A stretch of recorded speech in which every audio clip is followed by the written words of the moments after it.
আসসালামু আলা রাসূলিল্লাহ। আসসালামু আলাইকুম ওয়া রাহমাতুল্লাহি ওয়া বারাকাতুহু। টিভি ওয়ানের পর্দায় হজ বিষয়ক এই প্রোগ্রামের আজকের শেষ পর্ব। আলহামদুলিল্লাহ, আমরা হজের মৌলিক বিষয়গুলি আলোচনা করেছি। কিভাবে যত্নশীল হব, হজের সাইটগুলির ব্যাপারে কথা বলেছে। ইব্রাহিম আলাইহিস সালামের দোয়া, ইব্রাহিম আলাইহিস সালামের জীবন থেকে কী শিক্ষা, মুসলিম উম্মার জন্য কী দিক নির্দেশনা, এবং হজের সময়ে বিশেষত যে সমস্ত দোয়া এবং রিচুয়ালস আছে সেগুলিকে কীভাবে আমরা সঠিকভাবে করব, কোনটা আসলে না হলে হজ হবে না, এসব সমস্ত বিষয়ে আলোচনা করেছি। আজকে আমরা কথা বলবো এই জানমালের উপর দিয়ে যেই ধকল যাচ্ছে। আমরা অনেকেই আছি বছরের পর বছর অল্প অল্প করে টাকা পয়সা জমিয়ে হজ করার জন্য ছুটে যাই। অনেকেই আছে শারীরিক অসুস্থতার অনেক চ্যালেঞ্জের মাধ্যমেও ছুটে যায়। এই সমস্ত কষ্টের পরে আমরা যখন ঈদে প্রবেশ করব, আমার কাছে ব্যক্তিগতভাবে মনে হয় যে হজের এই হুকুম আহকাম, এই সমস্ত কার্যকলাপের পরে ঈদটা অনেকটা আমাদের জীবনে একটা উপহার হিসেবে আল্লাহ তাআলা দিয়েছেন। সঙ্গে আছেন প্রিয় উস্তাদ শাহেখ মাহমুদুল হাসান। উস্তাদের কাছ থেকে শুনি, উস্তাদ, ঈদ কি আমাদের জন্য বিশাল গিফট? ঈদটা কি? অবশ্যই, অবশ্যই। ঈদ হলো আমাদের জন্য উপহার। কারণ আল্লাহ রাসূল বলেছেন যে, লিকুল্লি কওমিন ঈদ। প্রত্যেকটি জাতির একটা উৎসব থাকে, ফেস্টিভ্যাল থাকে। ওয়া হাযা ঈদুনা। আর এটা আমাদের ফেস্টিভ্যাল। এটাই আমাদের উৎসব। আর ইসলাম হলো দীনুল ফিতরাহ, মানুষের স্বভাবজাত দিন। মানুষের স্বভাবের ভিতরে আছে কিছু সেলিব্রেশন করা, আনন্দ করা। কখনো, কখনো তারা সিরিয়াস হয়, সেটাও মানুষের নেচারের অংশ। সবসময় খুব সিরিয়াসও থাকা যাবে না, আবার সবসময় খালি আনন্দ ফুর্তিতেও থাকা যাবে না। বরং ইসলাম এই মানুষের নেচার, মানুষের স্বভাবজাত প্রেরণাগুলোকে সম্মান করেছে এবং সেই আলোকেই তাদেরকে বিধানগুলো দিয়েছে। এজন্য যেমন বড়, বড় দুটি পরিশ্রমের জায়গায় আমরা দেখি দুটো ঈদ রাখা হয়েছে। যেকোনো আনন্দ এবং উৎসব, সেটা আসতে হবে কোনো একটা অ্যাচিভমেন্টের উপর। যেমন অনেক পরীক্ষা দিয়ে যখন কষ্ট করে পরীক্ষা দেয় ছাত্রছাত্রীরা, তারপরে সে একটা ডিগ্রি অর্জন করে। তার জন্য সেলিব্রেশন হয়, সেরেমনি হয়। যদি সে কষ্টগুলো না করতো, কোনো সেরেমনি হতো না, উৎসব হতো না। তেমনি আমাদের জীবনে যখন কখনো উৎসব হবে কখন? যখন আমার কিছু অ্যাচিভমেন্ট থাকে, কষ্টসাধ্য পথ চলা থাকে, তখনই কিন্তু আমার জন্য আসবে আনন্দ। তেমনিভাবে দুটো ঈদের দিকেও আমরা লক্ষ্য করলে দেখব যে আমরা দীর্ঘ সাধনা, কষ্টের পরে যেন আমাদেরকে রেজাল্ট দেওয়া হচ্ছে। অনেক কষ্ট, ট্রেনিং এবং প্রশিক্ষণের পরে আমাদেরকে যেন সার্টিফিকেট দেওয়া হচ্ছে। রমাদানের ১ মাস, রমাদানের পূর্ব থেকে তার প্রস্তুতি এবং পুরি আধ্যাত্মিক সাধনা, না খেয়ে থাকা, রাতের বেলায় জাগ্রত থাকা, লাইলাতুল কাদরকে খুঁজে বেড়ানোর তাড়না, আল্লাহর পথে বেশি করে দান করা, সাদাকা করা, সবকিছুর পরেই আল্লাহ বলছেন, "এইবার উপহার নাও। এইবার তোমরা রিল্যাক্স করো।" ঈদ আসে, যার নাম হলো ঈদুল ফিতর। এবং এই ঈদুল ফিতরের ব্যাপারে আল্লাহ রাসূল বলেছেন যে, "লিস-সাইমি ফারহাতান, ফারহাতুন ইনদা ফিতরিহি ওয়া ফারহাতুন ইনদা লিকাই রাব্বিহ।" দুটো উৎসব, দুটো আনন্দের ক্ষণ দেয়া হয়। তার মধ্যে একটা হচ্ছে ঈদুল ফিতরের দিন রোজাদারকে আনন্দ দেয়া হয়। অর্থাৎ কষ্টের পরে একটা সেলিব্রেশন, ফেস্টিভাল। অবশ্যই এটা আমাদের জন্য উপহার। আবার ঈদুল আযহা যদি আমরা দেখি, তাহলে সেখানে কোরবানি, সেখানে কষ্ট। জিলহজ মাস শুরু হওয়ার পর থেকে ১ তারিখ থেকে ৯ তারিখ পর্যন্ত, মা মিন আইয়ামিন আল আমালুস সালিহু ফিহিন্না আহাব্বু মিন হাযিহিল আইয়াম। বছরের অন্য কোনো দিনে ভালো আমলের মর্যাদা এত বেশি নয়, যতটুকু বেশি এই দিনগুলোতে। এজন্য ১ তারিখ থেকে ৯ তারিখ, ১০ তারিখ পর্যন্ত সব ভালো আমলগুলো আমরা করতে হয়। আমরা সালাহ আদায় করি, আমরা নফল নামাজ পড়ি, সিয়াম পালন করি, নফল রোজা রাখি, আমরা সাদাকা করি, আমরা কোরবানি করার জন্য প্রস্তুতি গ্রহণ করি এবং তাকবীর তাহলিল শুরু হয়। আল্লাহু আকবার, আল্লাহু আকবার, লা ইলাহা ইল্লাল্লাহ, আল্লাহু আকবার, আল্লাহু আকবার, ওয়ালিল্লাহিল হামদ। এই যে সাধনার কিছুদিন যাওয়ার পরেই যেই উৎসব আমাদের কাছে আসে, তার নাম হলো ঈদুল আযহা। কাজেই আপনি সত্য বলেছেন, ঈদ আল্লাহর উপহার। কষ্ট করার পরে আল্লাহ তাআলা আমাদেরকে বিশেষ উপহার দেন ঈদুল ফিতরের মাধ্যমে, ঈদুল আযহার মাধ্যমে। বারাকাল্লাহু ফিক উস্তাদ। ঈদ উৎসব উদযাপন করা, আমরা উদযাপন করি ২ ঈদেই। স্পেশালি বড় ঈদ আমরা যেটাকে বলি ঈদুল আযহা। এর মাধ্যমে, এই উদযাপনের মাধ্যমে আমরা আল্লাহ তাআলার আনুগত্যকে প্রকাশ করি। আমরা আল্লাহ তাআলার উদ্দেশ্যে কোরবানি করে আল্লাহ তাকে খুশি করার জন্য, এবং বান্দা হিসেবে আমাদের যে সর্বোচ্চ ত্যাগ, আল্লাহ তাআলার কাছে নিজেদেরকে সঁপে দেয়া, এইটাও আমরা প্র্যাকটিস করি। আমার প্রশ্ন হচ্ছে, বা আমরা জানতে চাই যে দর্শকদের উদ্দেশ্যে, দর্শকদের পক্ষ থেকে আনুগত্যের এই নিদর্শনটা আমরা ঈদের সময় কিভাবে প্রকাশ করি যে আমরা অনুগত? অবশ্যই সুন্দর বলেছেন।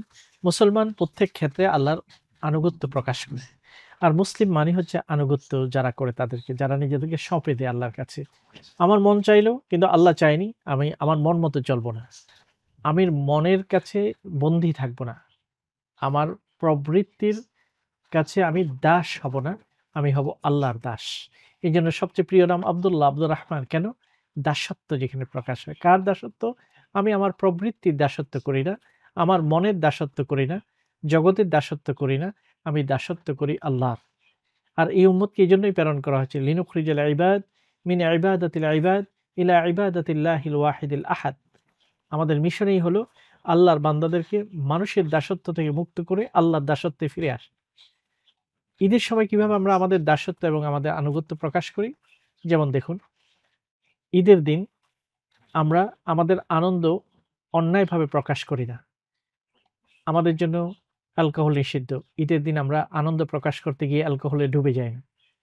আমাদের জন্য বিশেষ কিছু গান বাজনাকে নিষেধ করা হয়েছে। আমরা সেগুলোতে, একজন প্র্যাকটিসিং মুসলিম সেগুলোতে সে ডুবে যায় না। অন্যায় থেকে সে নিজেদেরকে রক্ষা করে, বরং ঈদের আনন্দটা তার শুরু হয় আল্লাহর আনুগত্য দিয়ে। মুসলমানদের ঈদের প্রথম সবচেয়ে বড় আনন্দ হলো ঈদের জমায়েত। হাজার হাজার মানুষ, পুরো এলাকার মানুষ এক জায়গায় জমায়েত হয়, কোলাকুলি হয়, আনন্দ প্রকাশ হয়, ঈদ উৎসব এবং গ্রিটিং হয়, অভিবাদন জানানো হয়। তাহলে আনুগত্য দিয়েই তো আমরা দিনটা শুরু করি। আল্লাহু আকবার বলে আমরা আমাদের আনন্দকে প্রকাশ করি। এক পথে যাই, আরেক পথে আসি, সব জায়গায় আল্লাহু আকবারের স্লোগান আমরা তুলি। কাজেই ঈদের দিন আমরা আমাদের আনুগত্যই প্রকাশ করি এবং আমরা আনন্দের আতিশয্যে গিয়ে আল্লাহর বিধানের বাইরে যেতে পারি না, সেটা আমরা প্রমাণ করি। বারাকাল্লাহু ফিক। আল্লাহর আনুগত্য আল্লাহর কাছে সঁপে দেয় এবং কুরবানির মাধ্যমে আমাদের সর্বোচ্চ ত্যাগ প্রকাশ করাই হলো ঈদের আনন্দ। একই সাথে আমরা উদযাপন করি। আর আমরা দেখি যে মুসলিমরা ঈদ করি, দাওয়াত দিই পরস্পরকে। আবার অনেক ক্ষেত্রে এরকম হয় যে একটা মাল্টিকালচারাল সোসাইটিতে থাকার ফলে অনেকে আমাদের এই ঈদে জয়েন করে। ওস্তাদকে আহ্বান করবো যে ঈদটা কি শুধুমাত্র আমাদের জন্য নাকি সবার জন্য?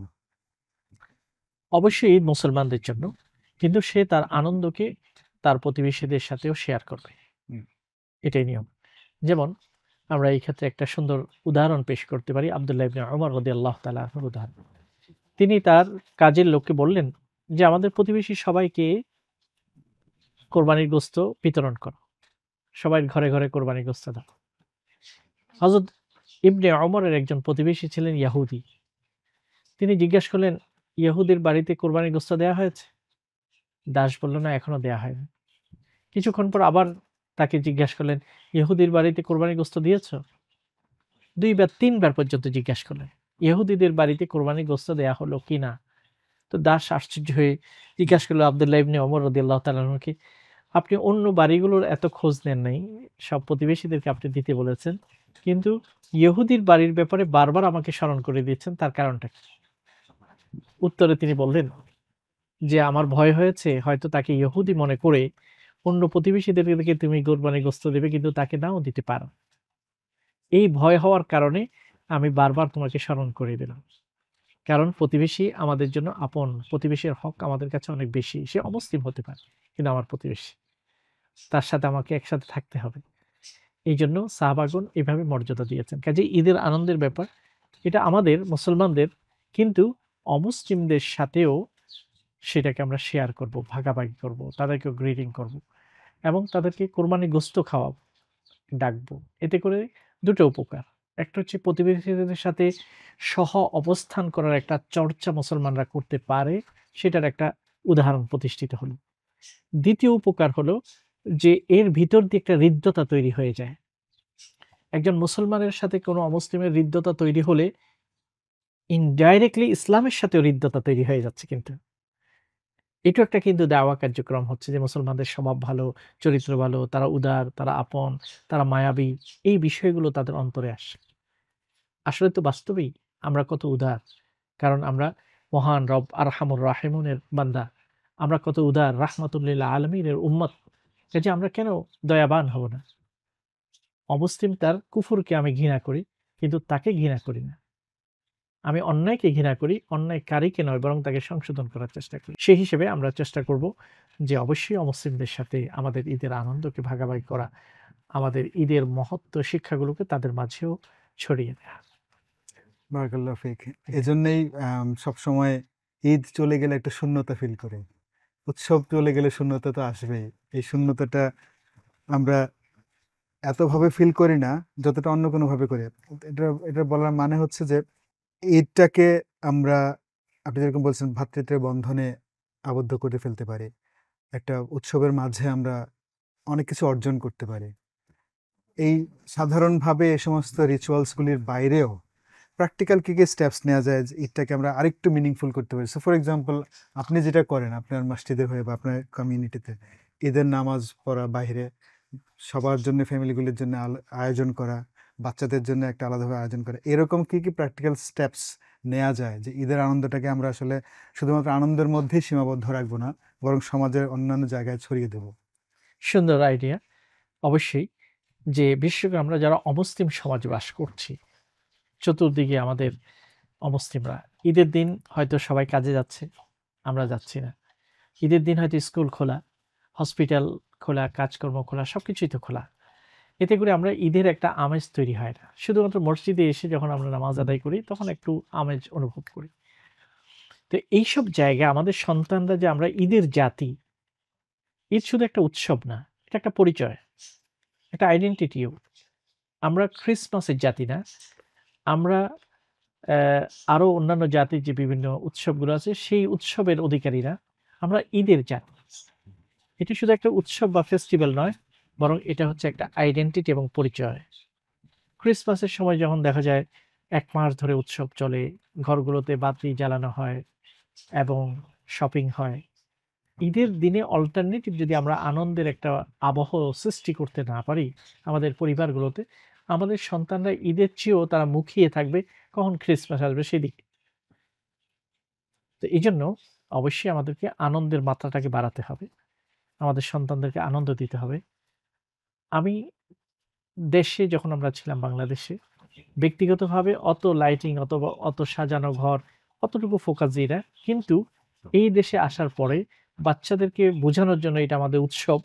আমরা অনেক চেষ্টা করি ঘরকে সাজানো, ডেকোরেশন করা কিনা এবং যাতে করে বাচ্চারা বুঝে যে এটা আমাদের উৎসব। এই উৎসবের একটা ধারণাটা আমাদের সন্তানদেরকে দিতে হবে। এইজন্য মসজিদগুলোর আয়োজনটা বেশি হতে হবে। শুধু নামাজ পড়ে যেন জুমার মতো শেষ হয়ে না যায়, বরং আরো কিছু আনন্দের ব্যবস্থাপনাগুলো রাখতে হবে, পরিচ্ছন্ন আনন্দের। পাশাপাশি আমাদের এই আনন্দগুলোতে অমুসলিমদেরকে যখন আমরা আহ্বান করব, তারাও ইসলামের শিক্ষাগুলোকে দেখতে পাবে ইনশাআল্লাহ। বিশেষ করে খাবার। আমাদের খাবারগুলো ঈদের সময় বিশেষ যে আমরা খাবার তৈরি করি, কালচারাল খাবারগুলো, এটা অন্য জাতিদের সাথে, প্রতিবেশীদের সাথে আমরা শেয়ার করব। বারাকাল্লাহু ফিক উস্তাদ। এই এখন আম এইটুক থেকে আমার একটা বিষয় মনে হলো, আমরা শুধুমাত্র মিল্লাতে ইব্রাহিম না, আমরা মিল্লাতে ঈদও, আপনি বলেছেন আমরা ঈদের জাতি। আলহামদুলিল্লাহ। উস্তাদ, আজকে আমাদের শেষ পর্ব, আমরা একদম শেষ দিকে চলে আসছি। পুরো হজ, কোরবানি, ঈদ সবকিছু মিলে আপনি আমাদের দর্শকদের উদ্দেশ্যে কয়েকটা বিষয় আলোকপাত করবেন কিনা, যেগুলো আপনার মনে হয় যে রিক্যাপ মতো করে পুনরালোচনা? অনেক অবশ্যই। আলহামদুলিল্লাহ। বছরের শ্রেষ্ঠ ২ টি ইবাদতের মৌসুম, তার মধ্যে একটি মৌসুম হলো জিলহজ্জের ১ম ১০ দিন। আল্লাহর কাছে ইবাদত সবচেয়ে প্রিয় এই দিনগুলোতে। রমাদানের পরে বলা যেতে পারে শ্রেষ্ঠ দিনগুলো ইবাদতের। কাজেই আমরা আরাফাত দিনে রোজা রাখবো। যারা হজ আদায় করব, নিখুঁতভাবে আদায় করার চেষ্টা করব। ভালোবাসা নিয়ে আসবো, আল্লাহর ভালোবাসা। পুরো জীবন সেই হজের মূল্যবোধগুলোকে ধারণ করব। যারা আমরা আগেই হজ করে ফেলেছি, আবার নতুন করে জিলহজ মাসে হজের শিক্ষাগুলোকে স্মরণ করার চেষ্টা করব। লা রাফাথা ওয়ালা ফুসুকা ওয়ালা জিদাল। আমাদের জীবন থেকে অশ্লীলতাকে দূর করে দেব, অন্যায়কে দূর করে দেব, ঝগড়াঝাটি, বিবাদ, বিসম্বাদকে দূর করব। আমাদের জীবন থাকবে ঐক্যের, আমরা হব ঐক্যের পথিক। আমাদের জীবনটা হবে ভ্রাতৃত্বের, ভ্রাতৃত্বকে ধারণ করব। একইভাবে এই সময়ে যে আমরা পশু কোরবানি করছি, শুধু পশু কোরবানি করব না, বরং আমার মনের ভিতরে যে একটা পশু বাস করে, সেটাকেও কোরবান করার চেষ্টা করব। আল্লাহ যেন আমাদের এই দিনগুলোকে আমাদের জন্য অর্থবোধক করেন এবং ফলপ্রসূ করেন আমাদের প্রতিটি ইবাদতকে এবং কবুল করেন, সেই দোয়াই করি। বারাকাল্লাহু ফিক। ওয়াইয়াকুম। সুপ্রিয় দর্শক, হজের এই প্রোগ্রাম আজকে শেষ পর্ব আমরা শেষ করব। হজের এই প্রোগ্রামে 7টা এপিসোডে আমরা কথা বলেছি আলহামদুলিল্লাহ। শুরু থেকেই হজের ইতিহাস, কাবার ইতিহাস, কাবা বিনির্মাণের ইতিহাস, আমরা কথা বলেছি হজের সময়ে কি কি রিচুয়ালস আছে সেগুলিকে নিয়ে। আমরা আলোকপাত করেছি হজের দোয়া, লাব্বাইক আল্লাহুম্মা লাব্বাইক, আমাদের লা শারিকা লাকা লাব্বাইক, একাত্মবাদের ঘোষণা, আল্লাহ তাআলা ছাড়া আর কোনো তার কোনো শরিক নাই, তিনি একমাত্র রব প্রতিপালক। আমরা কথা বলেছি মুসলিম উম্মার ইউনিটি নিয়ে।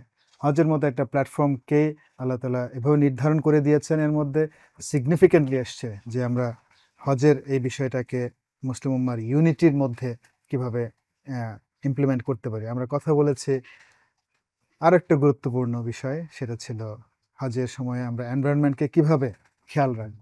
আলহামদুলিল্লাহ, একদম শেষে আমাদের সবগুলি রিচুয়ালসের পরে পুরস্কার হিসেবে আল্লাহ তাআলা আমাদেরকে ঈদটাকে সেলিব্রেট করার জন্য সুযোগ করে দিয়েছেন। আলহামদুলিল্লাহ, এই ঈদ যেন আমাদের জীবনে হজের শিক্ষা, বাস্তবিক জীবনে আমাদের মিনিমালিজম এবং আনন্দের পাশাপাশি সমাজে যেন এই খুশিকে শিক্ষা হিসেবে সরিয়ে দিতে পারি। আর টিভি ওয়ানের প্ল্যাটফর্ম থেকে যেন আমরা হজের এই শিক্ষাকে আমাদের জীবনে কাজে লাগাতে পারি। অবশ্যই দেখবেন, আপনার সঙ্গে ছিলেন বলেই এই প্রোগ্রাম সুন্দর, সার্থক আমরা আশা করছি। পরবর্তী যে কোনো প্রোগ্রাম দেখবেন, সঙ্গেই থাকবেন। ততদিন পর্যন্ত আপনাদেরকে অনেক ধন্যবাদ। শায়েখ, আপনাকে অনেক ধন্যবাদ। জাযাকুমুল্লাহু খাইরান। মহান রব্বুল আলামিনের শুকরিয়া আদায় করছি যে আল্লাহ আমাদেরকে এই প্রোগ্রামগুলো করার তৌফিক দান করেছেন। আমিন। জীবনের সঙ্গেই থাকবেন। যারা হজ করছেন, আল্লাহ তাআলা আপনাদের সবার পূর্ববর্তী হজ যারা করেছেন তাদেরটা ভুল ত্রুটি মাফ করে দিয়ে কবুল করবেন। যারা নিয়ত করছেন, আল্লাহ তাআলা আপনাদের হজের যাওয়ার এই সফরকে সহজ করে দেবেন। এ দোয়া রেখেই বিদায় নিচ্ছে আজকের এই প্ল্যাটফর্ম থেকে। আসসালামু আলাইকুম ওয়া রাহমাতুল্লাহি ওয়া বারাকাতুহু।